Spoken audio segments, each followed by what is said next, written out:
Hello, everybody. Sorry, I haven't. It's been a minute since I've been on here, so I had to figure out how my picture would show up. Okay, I am back. It's been a little over a week since I've made a video on here, and I've been super duper busy. Like, really been doing a lot of stuff with Cyber's Future, some other things, job hunting, and all that stuff. So I've had a lot going on, but in my travels, in what I've had going on, I've really been able to pick up some stuff that I wanted to talk about with you all on this channel. All right. So one of the things that I'm doing is because I'm designing curricula for cyber and information security programs. I'm learning a lot, okay, as a consequence of actually designing, the learning space and the courses and the curricula. And I want to learn more. Okay. So in addition to, oh, and I got to show y'all what we did for Cyber's Future today too. Okay. So I'll go to the Facebook page and show that to y'all as well. Let me write that down so I don't forget. So I'm going to talk to you about how I'm studying for the MTA. I also want to talk to you about some pre-assessment questions that we have for the students who are going to be teaching come January, okay, with the Cyber's Future curriculum. And then I'm also going to show you the Facebook page, okay? Okay, so first of all, I hope y'all had a good Thanksgiving and all that stuff. Getting ready for Christmas. A lot of stuff going on there too, I know, for a lot of people. So let me show you this. Let's start right off. And I want to show you what I'm doing for the MTA. So I'm taking the MTA Security Fundamentals, okay, which I know is a very low level thing, but like that's all I need right now, I feel, because I'm not IT or cyber, okay? I come to this discipline with a different perspective. Okay, I'm looking at all of this stuff in a very different way. Okay, so the way that it's taught to people who are actually in this profession is different than the way I choose to learn it. Okay, because I'm looking for different things. I'm not looking to use this in an organization where I'm actually going to be helping to, secure a network or something. That's not what it's for. It's for designing, wrapping my mind around how I can best design these learning spaces for the people who are going to be doing that kind of work. Okay, so I'm coming at it from a very different perspective. I have different kinds of questions, and I ask those questions for different reasons. So I'm learning the content in a different way. Now, the MTA Security Fundamentals is everywhere. Okay, you can find training on that. We tell our students to go to lynda.com. So if you have a library card, at least for my county, I know that's how it works here in Prince William County. If you have a library card, you can get into lynda.com for free and take all those courses and stuff for free. Okay, so that's where we have our boys for Cyber's Future going to, to study, to take the MTA at the end of the course. All right, it's a 4-hour online course on Lynda. Okay, now that's not for me. Okay, I don't learn best that way. Okay, and one of the things that I promote is choice in learning. As the learner, you can choose how you want to learn this content. Okay, now it's up to me as the learning designer to create an atmosphere, create an environment where you have choices on how you want to learn this stuff. Okay, and that's what I do. So let me tell y'all how I'm doing it. Okay, let me share my screen. Chrome tab. That's the one. I'm gonna put it over here so I can see you as I talk about this. All right. So this is on Udemy. I went on Udemy and I found the Microsoft Security Fundamentals practice test. Okay. So now they give you 3 practice tests. Okay. Now it's not, for me, it's not about getting the questions right here, okay? If I get them right, I get them right, okay? But it's about understanding the question and the answer, okay? And being able to connect a bunch of different things to it. Now, you see, I took the first attempt. I got a 57%, passing is 75.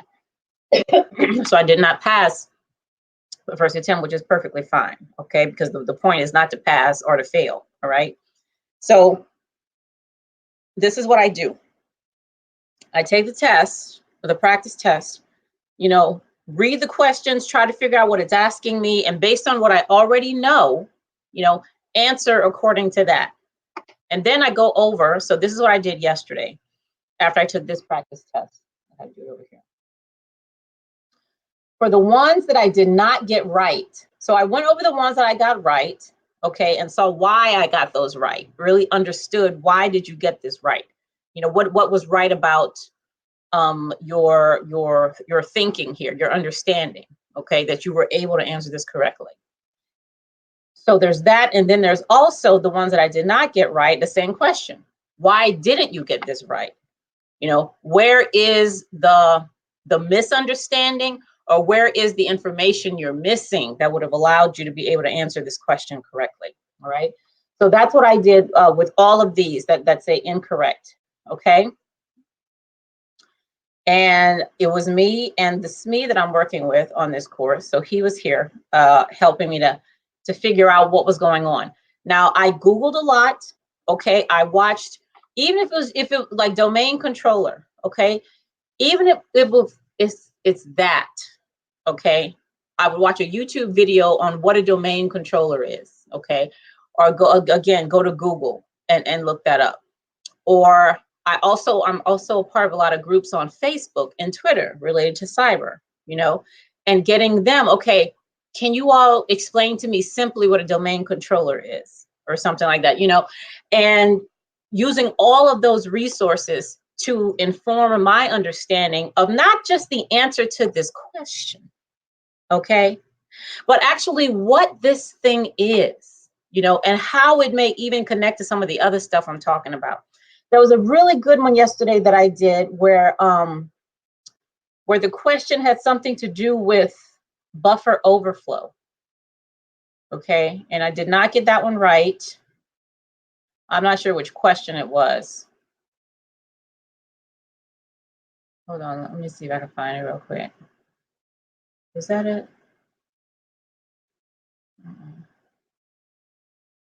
So for that, so I got that wrong. Okay, here, is this it? No, this isn't it. So I went to a YouTube channel, and there was this computer science instructor talking about it, and he gave the most amazing example, okay, of what it is. You know, he drew a picture on the board. He talked about, you know, how developers request, you know, space on the RAM, and when it overflows or when you don't control what the user does. I mean, it was just such an amazing like very short 3-minute presentation about buffer overflow and the attacks that can happen, you know, how an attacker can use that vulnerability, that I learned even so much more than buffer overflow, you know. So that's the way I'm studying to take this, okay. And and I'm learning a lot, not just MTA stuff, but I'm learning a lot of other IT things as well. Sorry. All right, to the next thing. All right, let me stop sharing the screen.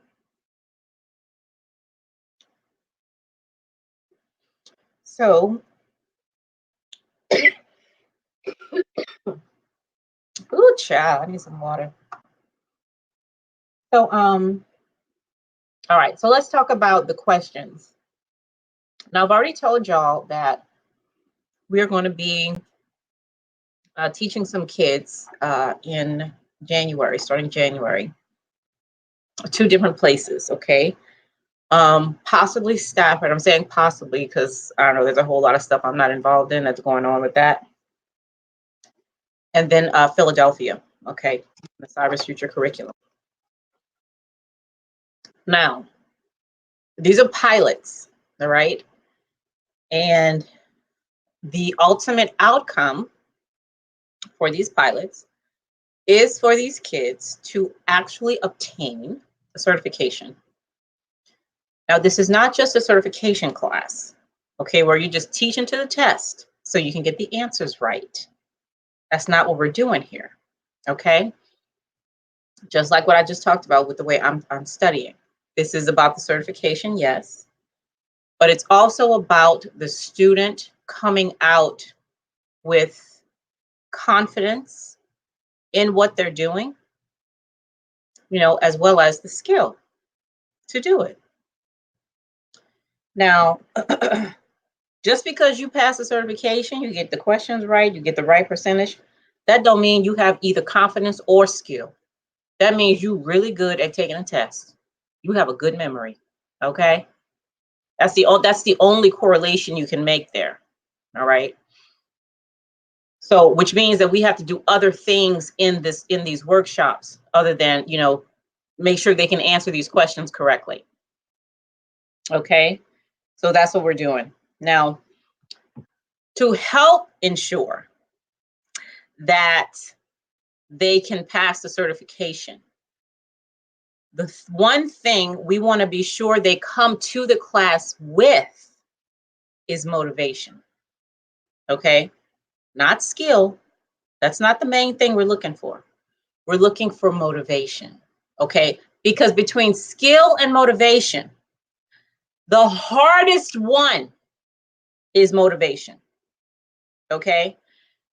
First of all, I don't motivate you as an instructor, a teacher, or whatever, a coach. I don't motivate you. Okay?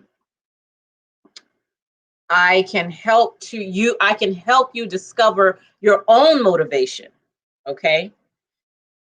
I can absolutely do that. I can help you discover your own motivation. What motivates you to want to do this? Okay, so these are some of the questions that we've asked. So what we want to do is be sure that, we want to minimize the risk that the students in this class will not, pick up the content or be able to pass the certification.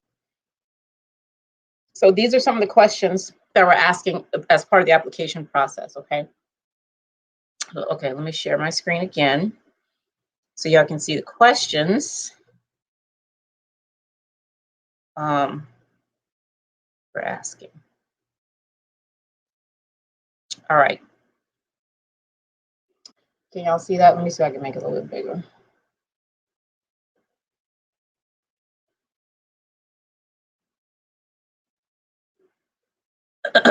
All right, here we go. Have you ever participated in a cybersecurity course outside of school? So here in Virginia, we have CTE courses. I forget what CTE stands for, cybersecurity training education, something like that. I don't know. Which is in school, okay? And those courses, they're really nice. They're boring as hell, okay? But they're okay, right? All the content is there, and what it's doing, it's preparing the students to be able to pass, certification tests like MTA Security Plus, things like that. That's fine. Okay, and I've already talked to the head in the county that we're going to be working in, the head of the CTE, and one of their issues is that teachers put students in those classes kind of like to get rid of them. Okay, because you ain't got nowhere else to put this, So I don't too much care if the student is in a computer class or a cybersecurity class that they're compelled to be in because they're being told to be there. Okay, I don't care about that. I want to know if you've done something on your own outside of what somebody told you to do, because that's going to help me gauge your motivation to do this other thing that's outside of school. Okay. Number 2, how interested are you in obtaining a cybersecurity certification? Okay. Now, if you want to work in cyber, that's something that they're thinking about doing, then they will have heard about the various certifications, okay, that there are, and many of the students I talk to are motivated to become a certified ethical hacker or a programmer or something like that. And there are certs that go along with these kinds of things. Okay, so that too will help me, their interest in obtaining something like that will help me gauge, their motivation. Number 3, how many hours do you spend per week practicing IT or cybersecurity skills? Okay, how much time do these kids spend, in a week? Can they even say, in a week, actually practicing this? Okay, because if you go home, you're outside of school, you have your own free discretionary time, whether it's the weekend or whatever it is. What are you choosing to do? If you're choosing to actually practice some, cybersecurity things, going to Hack the Box, or if you're on, there's so many open source things out there, writing Python code and running it in Python. If you're doing, that's certainly telling me that if you're using your discretionary time to do this stuff, that's clear motivation that you have something in mind for what you want to do. Okay. As far as a profession. Okay. The next one, do you follow any IT or cybersecurity professionals online? Okay. Now, my kids, they're into a whole bunch of different games. Okay. And on YouTube, okay, they follow certain gamers who play and do very well with the games they like, because they're looking to them to see, okay, how do I get over this hump? And just being entertained by the gamer, because a lot of the gamers, I watch them too, because I want to see what they're watching. They talk through as they're doing it. Some of them are really funny, so it's not just about playing the game, it's about interacting and watching that YouTuber, and being entertained by that YouTuber. Same thing here. If you know a really good programmer, somebody who does, sort of ethical hacking really well, there are tons and tons and tons of people creating content, original content related to cybersecurity and all that on Twitter, on YouTube, on Instagram, on Discord. My boys are on Discord. I know a lot of these people are on Discord. They're all over the place. Meetup groups in your community, all that. Okay. If you are participating in any of that, you follow anybody like that, that shows me some motivation as well. Do you participate in IT or cybersecurity groups in the community? Again, things like meetups, the nonprofit that I'm doing right now. Okay, we meet every Saturday, every other Saturday, like we met today. Okay, so those are the kinds of things that would help me determine their motivation, to want to do this after school program. Do you have a YouTube channel or other social media? Do you have a YouTube channel, a Twitter page, a Discord channel, whatever? Do you have that's dedicated to cybersecurity? Are you right now creating original content regarding this stuff? That is a very clear indication that you too are actually motivated to want to go further in this practice or this profession. Okay, are you interested in a career in cybersecurity? Okay, that's another one where I'm looking for. And lastly, what is your favorite subject in school? Now, they don't have to answer positively to all these questions. Okay, I'm looking for at least 3, but the one primary is number 1.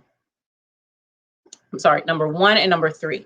I want to know your discretionary time, in your free time, where you can choose to do almost anything you want to do. Are you doing cybersecurity during that time? That's the main thing that's going to help me see, okay, this student is motivated to really want to do, because they're doing it under their own volition already. They're not doing it because, they're going to get an F in the class, and, if they don't do this cybersecurity. No. It's under their own volition they are doing this, where they have choices. They are choosing cybersecurity. Okay. those are the students that I want to participate in this pilot, because those are the ones that are gonna have the, at least with the pilot in my, from the research that I've done, these are the students that are gonna really be able to put their best foot forward in achieving the certification at the end, okay? Now, what's your favorite subject in school? So even if it's not one of the STEM subjects, they can put band in there, okay? And that does not take away, if they're still spending discretionary time, that does not take away from their ability, to be able to accomplish this, because I just want to see the variety, the diversity of students, that we have, that's what that question is for, okay? It don't have to be nothing related to cybersecurity. Geography, okay, could be their favorite, okay? And it's very possible. It's very possible that it could be a non-STEM type subject that's their favorite, okay. All right, so these are the questions that they're going to have to answer, and then we're going to get this along with some other information that we've asked to select what we feel are the right students for this effort. All right. Okay, now the last thing I want to show you, let me stop sharing for a moment. The last thing I want to show you what we did today in cybersecurity. Okay. My computer is slow as molasses in January. Okay. So let me share my screen. Now, if y'all haven't, if you're on Facebook, go ahead and join the Cyrus Future Facebook group, okay? Because here, this is where I share what we're doing in the class. This stuff looks so little on this StreamYard, Let's try one more. All right, okay. So this is what we did today right here. Okay, we wrote, so we were in Linux, okay? We did some Linux code, we looked at some Linux definitions, we learned about Linux. Now, we've done Linux before in the past, okay? But we're using Python within Linux, okay? So we took this opportunity to revisit some of the Linux stuff that we've done, okay? So we created directories and files in Linux, okay? These are some of the boys. That's Gaston. He's the main instructor, okay? And we created some script, Python script, and ran it in Linux. Very simple stuff, and ran it in Linux. So it's a 2-hour workshop every other Saturday. This one was fun because I did it right along with everybody else. So, I'm not just, learning with the subject matter expert as we put stuff together, but also, with the students, in the class. I do the same activities that they do, okay? So we had a lot of fun there. This is Bill Gates' explanation of coding. Yeah, so go ahead and, oh, I didn't tell you about this. These are some, I'm gonna put the other one on here too. So I'm writing articles related to cybersecurity learning and diversity and inclusion, okay? So this is one of them. And I also have one in, that's that Cybersecurity Online magazine. I'll have to bring it up the next time I'm on so I can show y'all what it is. Yeah, and we can talk more about diversity in cyber. All right, so yeah, so that's all I have for today, okay? Motivation, helping to discover the motivation, in people. Sometimes you won't be able to do an assessment like this, but when you can, do it, okay? When you can do it, do it. Some people are like, I'm not really looking for, I'm going to get the certification, but the main thing is not the cert. The main thing is the learning and the way that it's going to allow me to think about the way I design learning for cyber programs. Okay, that's the main thing. I want to be able to see where I can enhance the courses and stuff. Okay, so doing this, getting the certification, that's the main reason for that, you know, is so I can see better. All right, not so I can necessarily practice this in an organization. I want to be able to see more clearly so I can design better spaces, you know, for learners to learn this stuff. All right. Okay, and that is all I have for today. Okay. I need you guys to thumbs up the video, share it if you think it was useful or interesting, and please subscribe to the channel if you haven't yet. And I'm going to be back very, very soon to talk more about some articles, some ways you can provide choices for learning in a cybersecurity course or class. Okay, everybody ain't got to be there sitting in the chair staring up at the instructor. Okay, that's not a choice. All right, so let's see how we can provide people choices so that they can learn these things the way they learn best. Okay, so we're going to talk about that next time. All right, I'll see y'all later. Bye.